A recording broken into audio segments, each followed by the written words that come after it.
सनातन धर्म का ध्वज फहराते हुए जातिवाद की जंजीरों को तोड़ने का संकल्प। मध्य प्रदेश के छतरपुर में स्थित बागेश्वर धाम के पीठाधीश्वर पंडित धीरेन्द्र कृष्ण शास्त्री ने अपनी ऐतिहासिक पद यात्रा की शुरुआत कर दी है। हजारों श्रद्धालु भगवा लहराते हुए इस यात्रा में शामिल होकर धर्म एकता और संकल्प का संदेश फैला रहे हैं। क्या ये यात्रा धार्मिक एकता का प्रतीक बनेगी या सियासत का नया अखाड़ा? गुरुवार 21 नवंबर सुबह 11:15 पर बागेश्वर धाम से एक ऐतिहासिक यात्रा का शुभारंभ हुआ।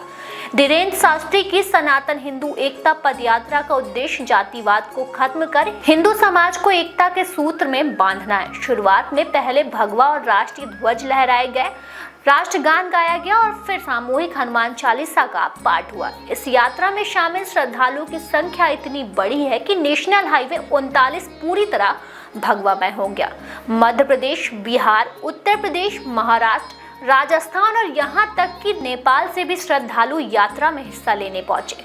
मध्य प्रदेश के मुख्यमंत्री मोहन यादव ने इस यात्रा को शुभकामनाएं दी है और इसे धार्मिक एकता का प्रतीक बताया है। वहीं कांग्रेस नेता फूल सिंह बरैया ने इसे तीखा निशाना बनाते हुए कहा कि जो खुद जातिवाद बढ़ाते हैं वो इससे मिटाने की बात कर रहे हैं। ये तो बिल्ली से चूहे की रक्षा करवाने जैसा है। उन्होंने यह भी कहा कि देश में जातिवाद और गुंडा राज बढ़ रहा है।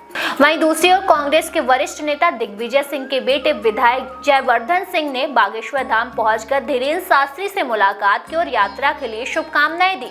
उन्होंने कहा कि धर्म को लेकर हर व्यक्ति की अपनी आस्था होती है, जातिगत भेदभाव खत्म होना चाहिए और हमारी पार्टी भी इसी बात पर जोर देती है। बीजेपी ने इस यात्रा को खुलेआम समर्थन दिया है, लेकिन ये भी दावा किया जा रहा है कि कांग्रेस के कुछ नेता भी इस यात्रा में शामिल हो रहे हैं और ये यात्रा जहां से भी गुजर रही है, लोग अपने घरों के सामने खड़े होकर फूलों की वर्षा कर रहे हैं। महिलाएं आरती उतारी और श्रद्धालुओं के लिए खाने पीने का इंतजाम किया गया है।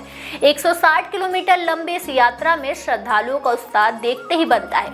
धीरेन्द्र शास्त्री ने साफ किया है कि यात्रा किसी राजनीतिक एजेंडे का हिस्सा नहीं है। उन्होंने कहा है कि यह केवल सनातन धर्म की एकता को मजबूत करने के लिए लिया गया कदम है, लेकिन सवाल यह है कि क्या राजनीति इस यात्रा को अपनी चालों का हिस्सा बना रही है?